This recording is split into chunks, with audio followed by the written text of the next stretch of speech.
ஒரு காலத்தில் ஒரு சிறுவன் ஆட்டுகளை மேய்க்கும் வேலை செய்தான். அவன் ஒரு அமைதியான சிறிய கிராமத்தில் வாழ்ந்தான். அந்த சிறுவன் தினமும் ஒரு கூட்டம் ஆட்டுகளை கொண்டு மலையில் மேய்ச்சலுக்கு அழைத்துச் செல்வான். நாட்கள் கடந்தபோது அவனுக்கு இந்த வாழ்க்கை மிகவும் ஒரே மாதிரியானதும் சலிப்பானதும் என்று தோன்றியது. அதனால் ஒருநாள் அவன் ஒரு யோசனை செய்தான். கிராமத்தில் வேலை செய்து கொண்டிருந்த மக்களை சிறிது ஏமாற்ற வேண்டும் என்று முடிவு செய்தான். அவன் மலையின் உச்சியில் நின்று கிராமத்துக்குத் தாழ்வாக கூச்சலிட்டான். புலி வந்துவிட்டது, புலி வந்துவிட்டது, யாராவது விரைவாக வாருங்கள். அந்த கூச்சல் கிராமத்தின் அமைதியை உடனே சிதைத்தது.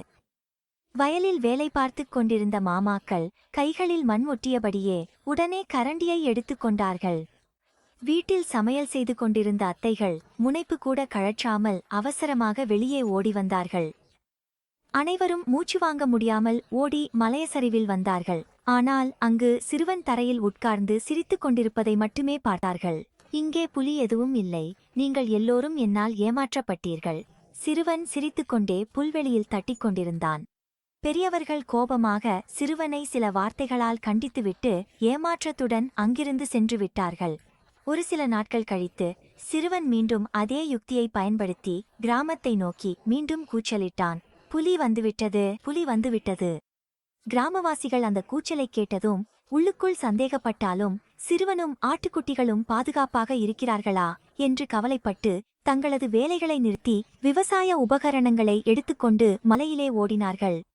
அவர்கள் மலையின் உச்சியில் வந்தபோது ஆட்டுக்குட்டிகள் அமைதியாக புல்மேய்ந்து கொண்டிருந்தன. புலியின் சாயலும் அங்கே இல்லை. அனைவரும் மீண்டும் சிறுவனால் ஏமாற்றப்பட்டதை புரிந்து கொண்டார்கள். பெரியவர்கள் மிகவும் கோபமடைந்தார்கள். இனிமேல் அந்தச் சிறுவனின் வார்த்தைகளை நம்பக்கூடாது என்று அனைவரும் உறுதிமொழியெடுத்தார்கள். ஆனால் சிறுவன் கையை அசைத்து மீண்டும் ஆட்டுக்குட்டிகளை மேய்த்து கொண்டிருந்தான். நாட்கள் கழித்து சிறுவன் மீண்டும் ஆட்டுக்குட்டிகளை மேய்த்து கொண்டிருந்தான். ஒரு பெரிய சாம்பல் புலி வந்தது. அது பல்லையும் நகங்களையும் காட்டி ஆட்டுக்குட்டிகள் மீது பாய்ந்தது. ஆட்டுக்குட்டிகள் பயந்து மேமே என்று கத்தி ஓடின. சிறுவனின் முகம் வெண்மையாகி பயத்தில் கூச்சலிட்டு உதவி கேட்டான். புலி வந்துவிட்டது, புலி வந்துவிட்டது, உதவியுங்கள். ஆனால் கிராமவாசிகள் அவன் கூச்சலைக் கேட்டும் அவன் மீண்டும் பொய் சொல்கிறான் என்று நினைத்து ஒருவரும் வரவில்லை.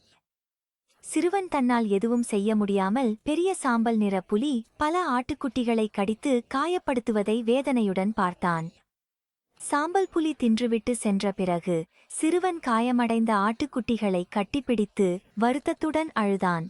எல்லாம் நான் பொய் சொன்னதால்தான். இப்போது யாரும் என்னை நம்பவில்லை. இனிமேல் நான் பொய் சொல்ல மாட்டேன்.